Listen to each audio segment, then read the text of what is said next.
thank you very much for that introduction. So today I'm going to be talking about arm care from the strength and conditioning specialist, but I really think the best lens I can probably provide today is that what I'll really be talking about is how we cloak arm care into our increasing velocity programs. Keep in mind, I'm a business, so I have to sell, right? I can't exactly get 1,000 athletes to come in my building from September to March on the guides that I'm going to keep you really healthy. They're not really interested in that right away. What they want to know is how you're going to make me better over that span of time, and they're presuming that I'm going to keep them healthy at the same time.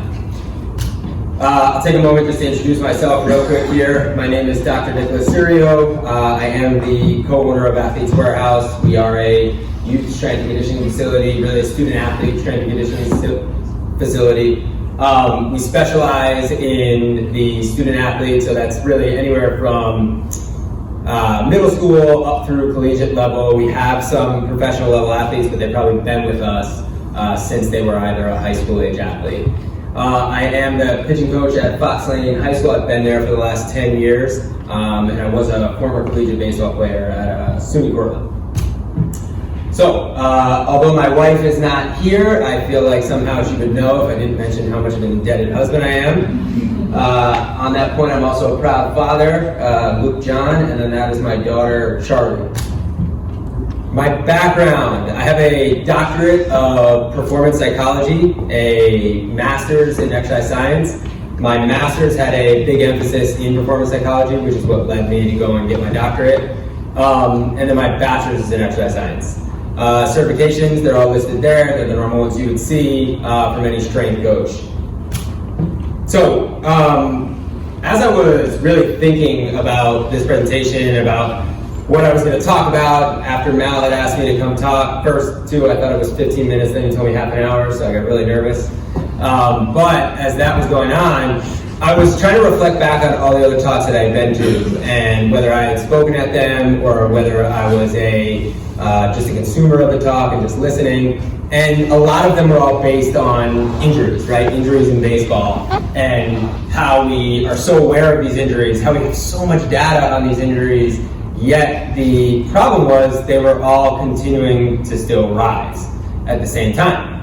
So I'm sitting there saying, okay, I got to bring something to the table in this talk. I have to discuss why, potentially provide a solution as to why this is still going on, or at least drum up another question for people. So I was writing the script, scribbling it down, crumpling up papers, and not really satisfied with anything I was coming up with.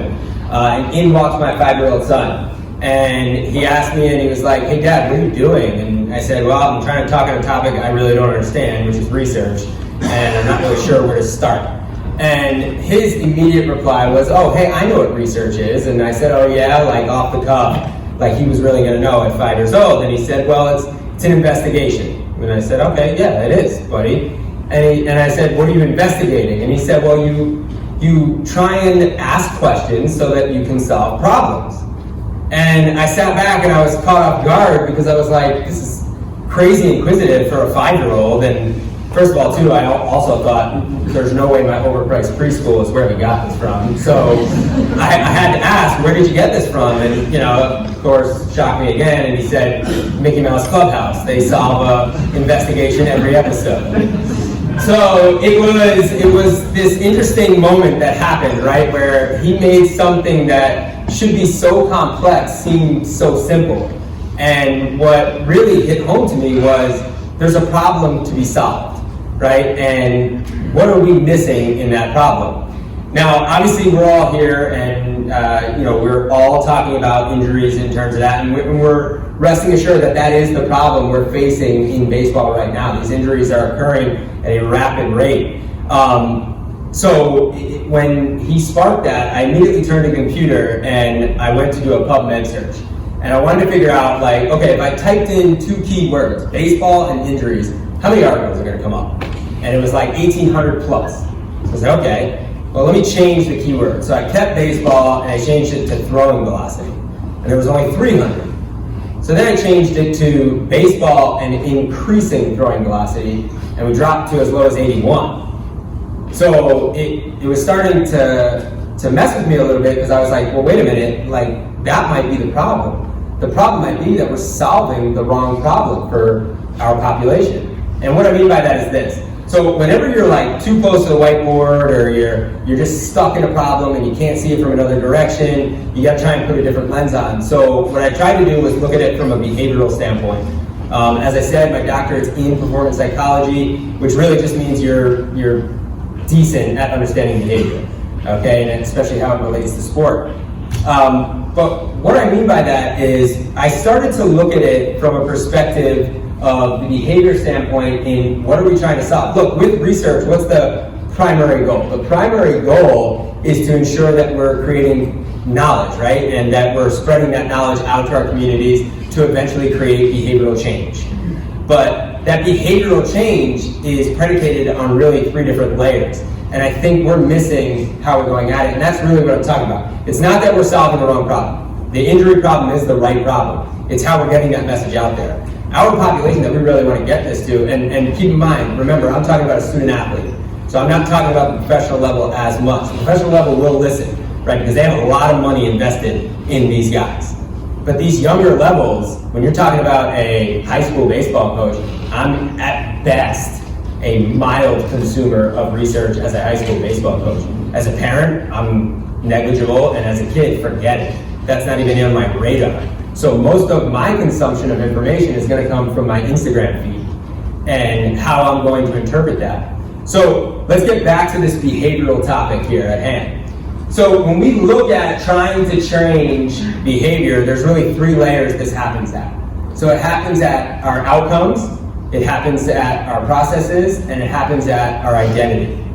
So when we're looking at this, and to understand that in simplistic terms, I'm going to get away from baseball real quick, and I'm going to go to really what sort of our populations probably have tried to change behavior on numerous occasions, which is weight loss, right? So when we look at weight loss and we look at just outcome results, what might that look like? Well, I wake up every day and I weigh myself, hoping that that result will change.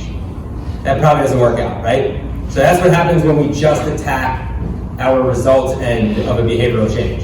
So then when we look to the process end of it, right, and we come down there and we say, okay, you know what? I'm going to add in a different routine that I do by going to the gym regularly and changing that gym routine. Okay, so how long does that last for most people? Who's ever tried that in here? It probably lasts about 10 days and you find excuses why that probably didn't continue or you couldn't continue it, so on and so forth. But then what happens, and if you've ever heard about people talk about, oh, hey, it takes 21 days, or it takes X, Y, and Z to create a new habit, or so on and so forth. Really what they're just saying is, it takes that long for you to internalize your identity differently.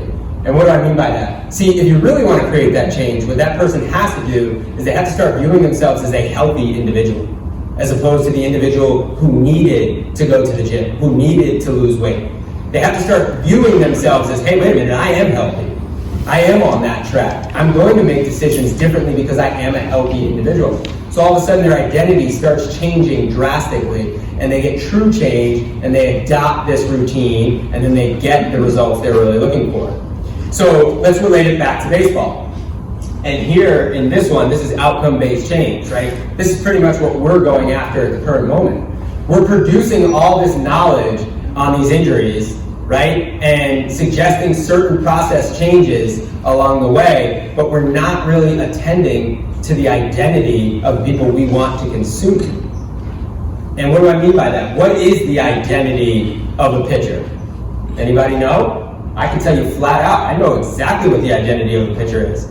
They want to throw hard. And whether they throw hard now, they probably want to throw harder. And how do you know that? Ask any high school age pitcher how hard they throw. I guarantee you they lie by 2 to 3 miles an hour. Why do they do that? Because it's prideful. It's prideful to them that they throw that hard. But think about how entrenched that is in their identity. They're willing to compromise their moral compass and lie just to protect their identity, to say that they're a hard thrower. On top of that, they view it as a survival tactic, just like we view money in our society, right? Nobody's going to go out and drastically change the way they make money today. just because they're like, you know what, I'm gonna give this something else a different shot. No way. You got bills to pay, you got a family to keep, you got all these things that money is required to keep the life you want to keep. Well, guess what? Throwing hard to them is as good as money. You want to make a team, throw hard. You want to get recruited, you better throw harder. You want to play in the pros, you better throw the hardest. Because we know, as do coaches know, as that velo goes up, batting averages go down. And that's clear as day, and we're watching it go on. And who are they watching? They're watching the major leagues. It used to be the times when Mariano Rivera would come in and throw 98, and the Twins coach would say, hey, this guy should play in a different league. That's not even fair. Now we got 106s popping up on the screen. So how do we attend to this identity-based problem? Right? How do we attend to the fact that they are viewing velocity as their identity and the need for velocity as their identity? Again, I'm not saying that throwing the hardest is the outright goal that we should have for every one of these kids. But the idea is that we need to determine a way to cloak our arm care and our injury prevention in the same system that is increasing velocity. Because if we don't, we're going to continue to lose to things like driveline when they're claiming these huge gains in velocity, which I get it, maybe those can happen, but never stating the injuries that are potential behind it. Think about how many college programs they work with. Think about how many high school programs they work with. Whose identity are they going after also? They're going after the coaches. Because the coach knows the harder my guys throw, the better shot we got at getting people out. But the problem is we're not attaining to the fact that we need to couple our arm care or our injury prevention within that. So now that I'm done with my spiel on that, I'm going to put my strength coach hat back on, and I'm going to give you our summary of why we feel you must earn the right to throw hard. So before you even get to that increasing velocity point, we got to get you in a stable position, and we have to get you to understand what that actually looks like. So we follow three basic principles that underline not only our evaluation process, but also our programming process, and basically how we're going to progress any athlete through our system. First and foremost, we have the progression of specificity, which basically means I'm going to look at an individual as a human first. Okay, if they can't perform basic human functions, I have no business caring about what sport they play. That's irrelevant to me. They have to be able to perform these basic human functions, and we'll go over what we view those as. Whether we're right or wrong, it's how we've started to progress. Then, once they can prove that they can do that, we'll progress them to an athlete, to sport, and then we'll specialize it even further by getting into position. Coupled right with that is our progression of demand. So when we look at demand, we look at it from these four different paradigms. So we start out with position. If an individual cannot get into a specific position, we're not going to require them to perform a movement through that position, which doesn't make any sense to us, right? They have to prove that they are capable of getting in the position first without pain. Next, we're going to move on to movement. So they have to be able to perform this movement accurately and effectively. From there, we're then going to tax them. Our first real prescription of load is going to be the speed at which they perform that movement. Can they eccentrically load the movement? Can they concentrically burst out of the movement? Can they minimize the amortization phase between the two in that movement? All of these are hyper important to us in deciding, can this individual progress to the next section of our program?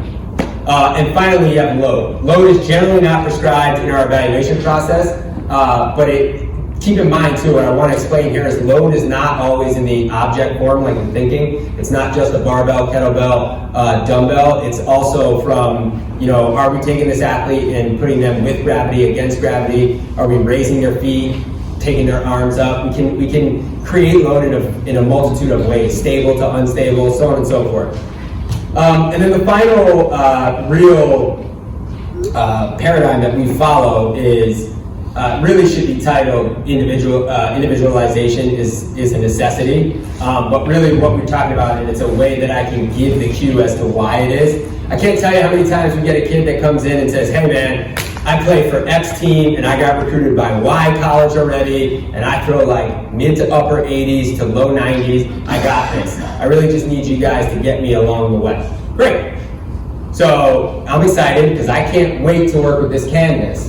The problem is then when he goes through the eval, he flops like crazy. We can't even get him to the athlete stage because basic human functions he's really struggling with. Now think about this. You're talking about a guy who supposedly can throw in the upper 80s to low 90s, so he can produce crazy force, but he can't absorb any of it. He can't stabilize his system at any point in time. He's at the highest risk in my building. He's at more of a risk than the eight-year-old that's downstairs Olympic weightlifting who's going to compete at nationals, because that kid has been progressed accurately through the whole time. So why this needs to be individualized? If I just paid attention to what they can do on a field, and if I took everybody for, this guy was pitcher of the year last year, I can just, I can throw him into our highest level of our progression. No way. It has to be individualized along the way. So now I'm going to take you through what our evaluation process actually looks like, just so that it can give a glimpse as to where we get our reasoning for putting corrective exercises in. Again, too, we view arm care as a holistic approach, as everybody has mentioned up here. Arm care is a squat, so we all understand it. If my hips are weak, my shoulder is weak. The lat attaches to both, and you're not going to be in a good place if you got weak hips and this strong shoulder rotator cuff. So what we need to do is look at it from a holistic approach and understand that if a person has an issue at the ankle, at the knee, at the hip, that's going to show itself in their throwing mechanics. So we start off with a basic biometric history of the individual. And as Mal had mentioned, we do want to know, especially if we get an individual at around the 15 to 16 year mark, and potentially even a little younger, we want to know when that growth spurt actually happened. We want to know if they've had it yet. And we do want to know what the height, weight of the parents and sometimes even the grandparents are, so that we can try and predict where they're at in terms of peak height velocity. From there, we'll move on to a very basic sport, injury, and health history, and then move to a joint Kinematics and Postural analysis test. It sounds very that happens very quick, that whole process. But really what we're trying to do is we're trying to clear the neck and shoulder. And once we've felt comfortable that we've cleared the neck and shoulder, we'll allow them to move on in our eval to our next 4 foundational movements, which we view as push, pull, crawl, and carry. And really that's going to comprise a lot of our upper body sort of foundational movements right there. From there, at that same time in that postural analysis and joint kinetics, we'll be looking at the lumbopelvic hip complex. So once we've cleared that lumbopelvic hip complex, we'll move on to the squat and hinge. If they can perform, like we talked about before in that paradigm, position, movement, speed in the squat and hinge, we'll progress in that eval to the lunge, jump, and single leg hinge. Once that has been gone through that exact same paradigm, we'll move on to a single leg jump. We'll progress back to the upper body and start to look at anti-rotation. Listen, he wasn't joking. We do see upwards of 1,000 athletes a week in the middle of the winter. Again, a lot of those are training on a team, understand that, so they're not all in and we don't do a ton of one-on-one. Most of it is done in small group scenarios. But with that said, we've seen a ton of spondy issues with most of our baseball athletes right now.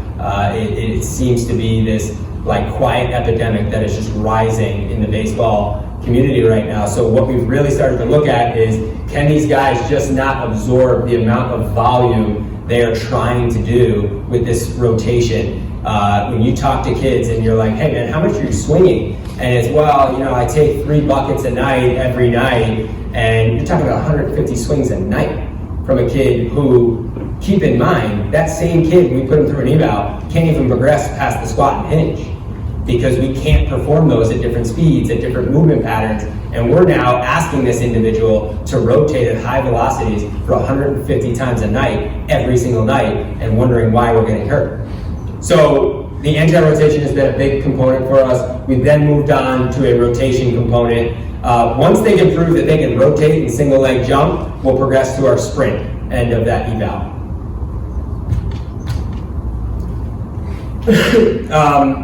So we have in baseball this one-size-fits-all dichotomy. And again, I'm gonna put my lens of being a pitching coach on here and say there's a reason there's a dichotomy there. The dichotomy is there because of the fact that you have 20 to 30 kids and 1 to 2 coaches, especially at the high school level. And that's a tough thing to really handle every single time and ensure that everything is being totally individualized. So as Mal was pointing out earlier, it is really why our network and creating that network is so crucial to the true development of these athletes, so that you can have an individual that can take the time to individualize these throwing programs or individualize these shoulder care programs for each person. I have the deadlift series up there. As you can see, most of the guys are doing varying different deadlifts. And the purpose behind that is when we talk about having a unified arm care, unified warm-up routine, it would be like asking every one of these guys to pick up 315 pounds the exact same way every single time they walk in the building and assume that that load is going to respond the exact same way to each person. It's just not. We need to rely on better coaching, and we need to rely on the professionals that are put in those positions to express their expertise. I was brought back to a point that Eric Cressy made, who in our field is literally considered the godfather of the shoulder because of how much knowledge he has in that particular area. And he brought up a case study from 2016 where he talks about the fact that a 2-degree difference in positioning of the scapula can exude upwards of a 6% difference in muscular activation during certain shoulder movements. So just think about that, 2 to 3 degrees differential. And then what's so frustrating is when you start to see these kids go out with a generalized band program before a game and they're just ripping through it with zero intent and they're swinging their arm around all weird, thinking that they're getting their arm hot, and you're looking at them and they blow their arm out in the 5th game that they pitched that year, and they're wondering why, man. I do all my arm care every time I come out. Because the small window and that room for error when we're talking about the shoulder is so precise. And it's why these programs and these programs like that need to be so individualized.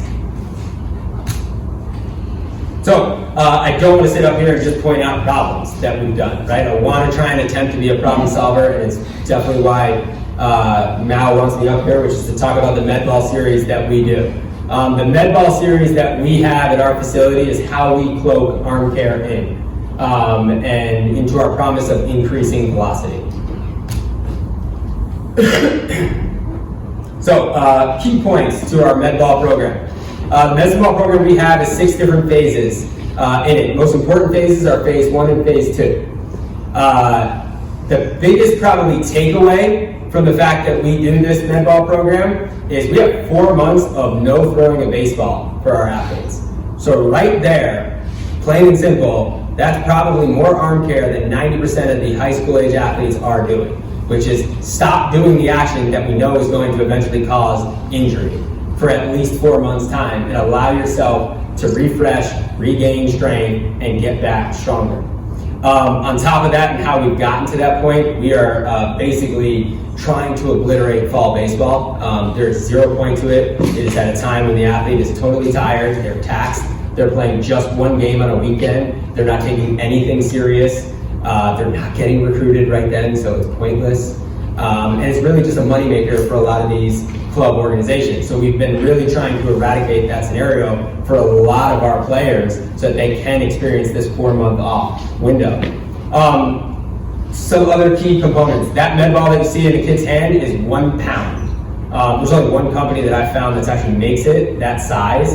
Unfortunately, I don't even know it, so but I will send it in something. But it's 1 pound and it's done with 2 arms overhead. We perform the movement with 2 arms overhead because we've found that there's less impinging scenarios in that opposite side arm, that glove side arm, when they come actually overhead, and it also allows them to get chest back forward when they're going to make the actual throw.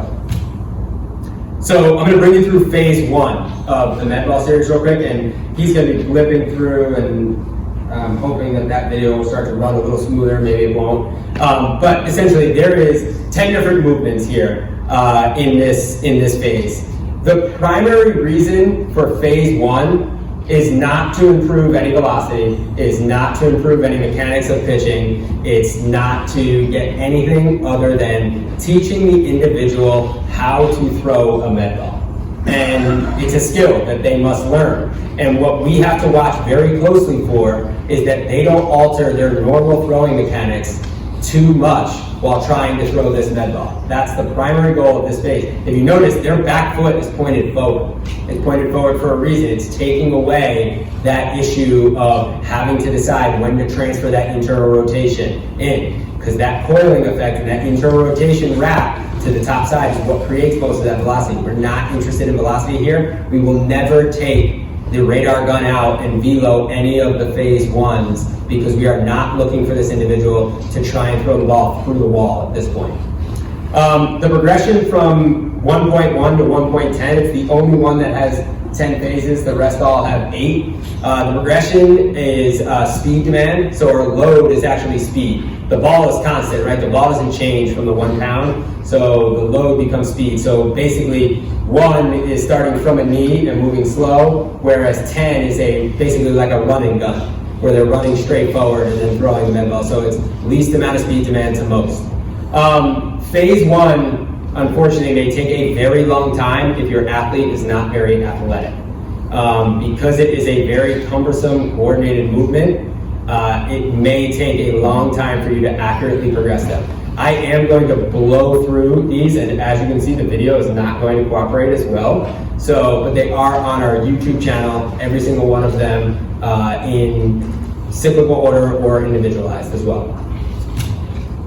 Phase 2, hands down most important element of this phase, of this entire progression, my favorite section. It's the one that looks the most like pitching mechanics. It is the one that has the best transfer rate for us, and we've done the most research. That's a very loose term.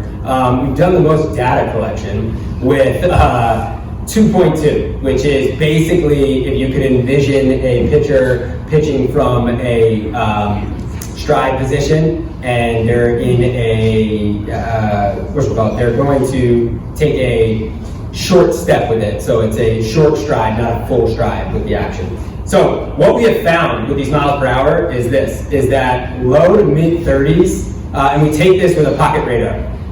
Low to mid 30s equals about low 70s to mid 70s in terms of throwing velocity with a baseball.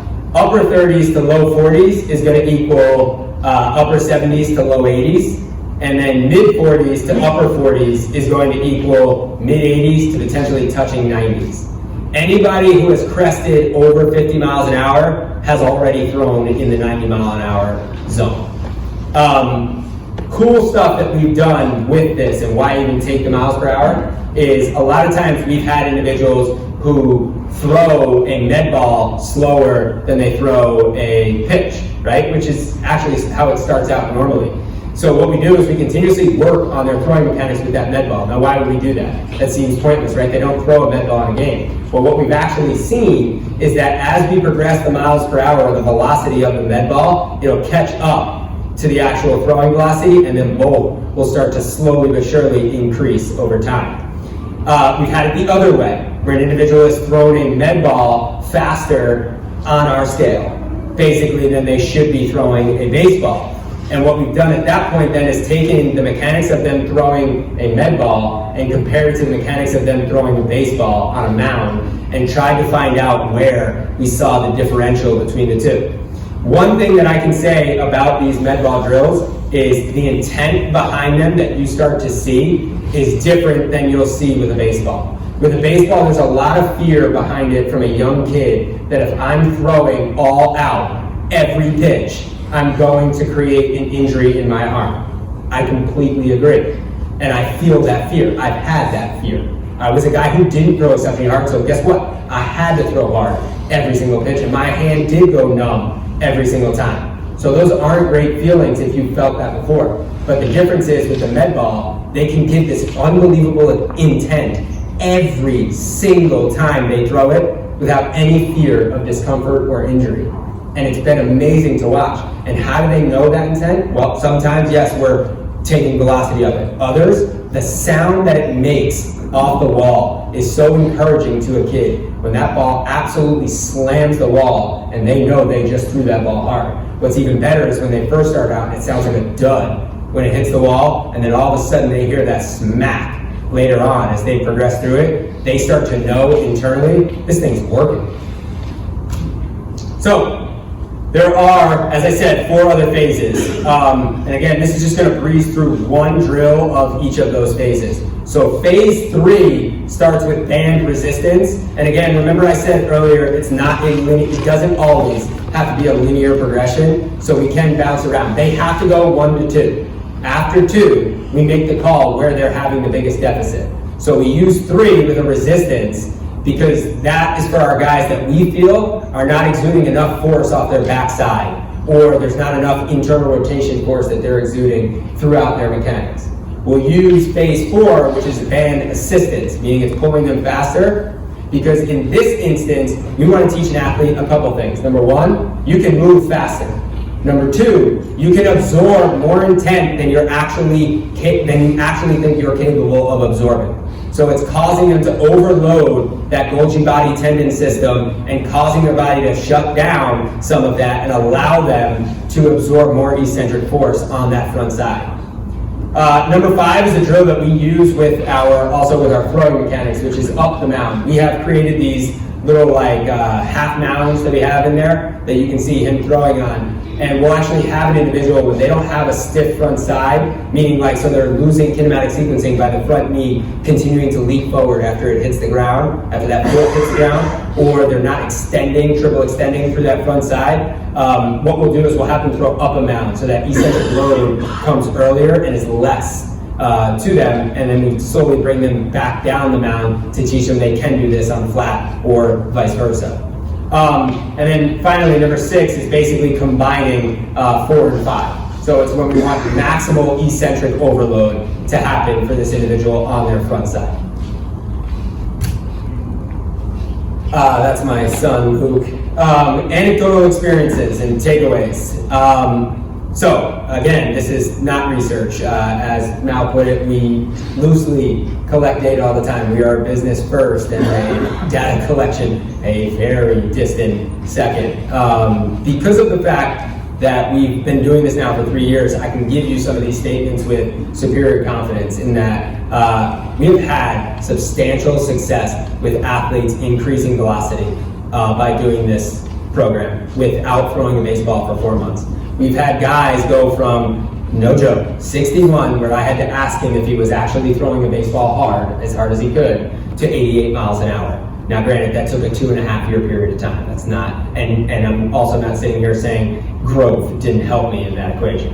The other part is we have never once had an individual decrease velocity or lose the gains that they have made by coming into that program. And probably most important, nobody has ever gotten hurt performing the med ball drills.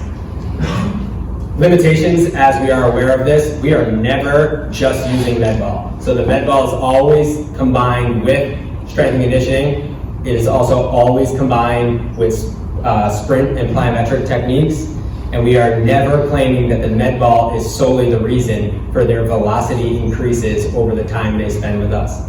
Keep in mind, we're usually trying to get an individual to spend at a minimum of 4 months with us to a max of 6 months with us during these phases that we're running them through. So listen, that's what I have today. I hope, if anything, I caused you to ask a different question, like my son put, to solve a different problem, and we can hopefully get it out there under a different lens to really start making a change. Thank you.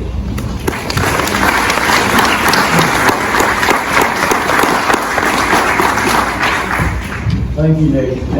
Any questions? Yeah. You mentioned the driveline program.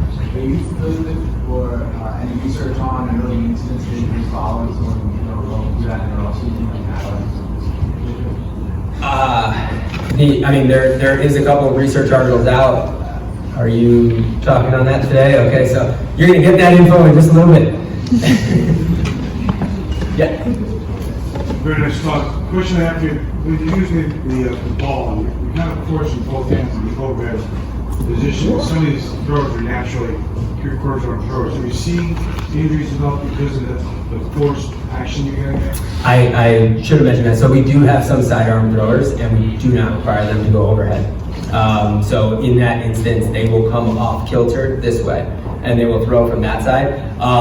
One of the indicators that we look at when we're watching the drills, if somebody is not getting back to front side, okay, or that they're over rotating, so they're trying to create this sort of false separation, back hip, back shoulder, is the ball will come out spinning very weird. Any of the guys who you see throwing the ball at super high velocities, the med ball comes out in almost a knuckling pattern or a straight spin over state like this.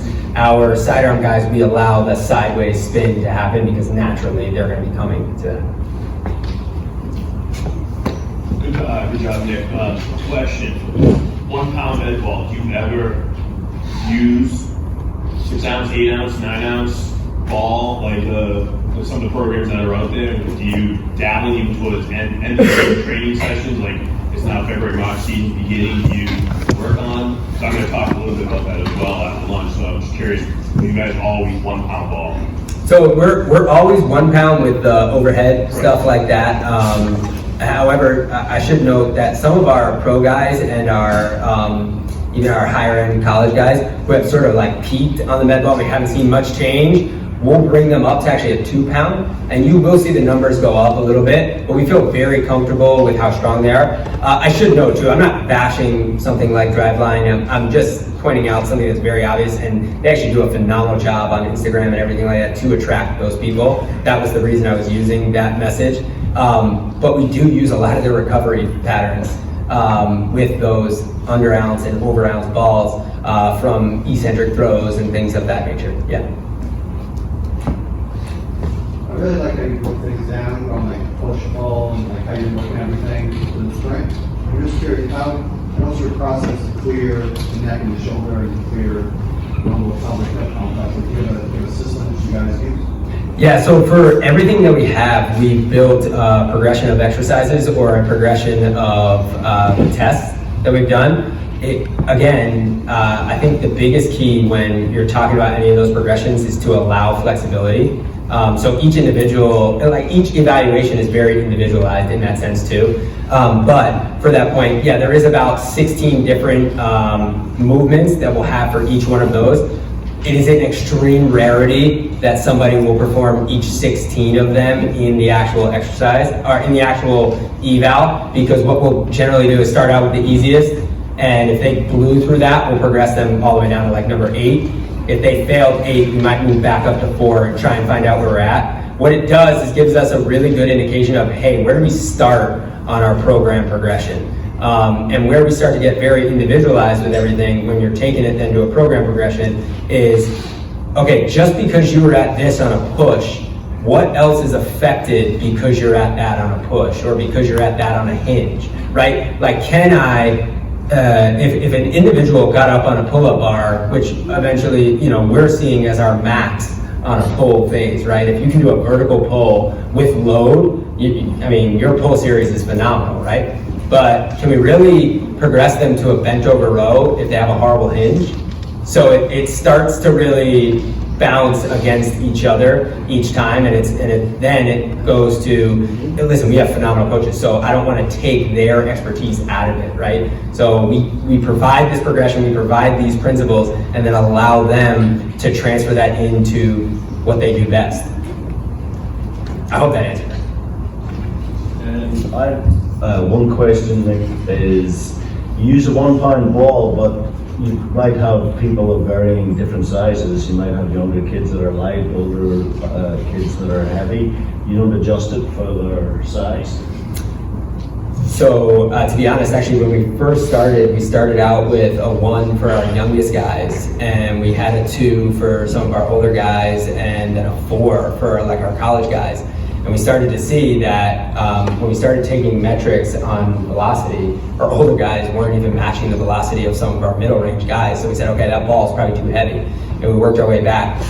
What we have found, if anybody's ever held a 1 pound ball too, and it's dispersed like that, it is super light. And we haven't found any issues working with younger guys. The youngest age we will start the med ball program at is the modified level with that. And obviously, again, they don't start the med ball series unless they've cleared through that evaluation process. So if they have some kind of issue at the shoulder joint or at the elbow joint or at the back joint or at the hip, they're not going to go into their med ball series. One final question before lunch, not for you, Carl or Shimo, our biomechanist. Can we measure the forces in all the joints if they do those exercises on our force plates? So we could figure out what the loads are on the shoulder, and then we could also have them pitch without the mound, do a proper pitch and compare the loads in a proper high velocity pitch versus that. You should probably do that.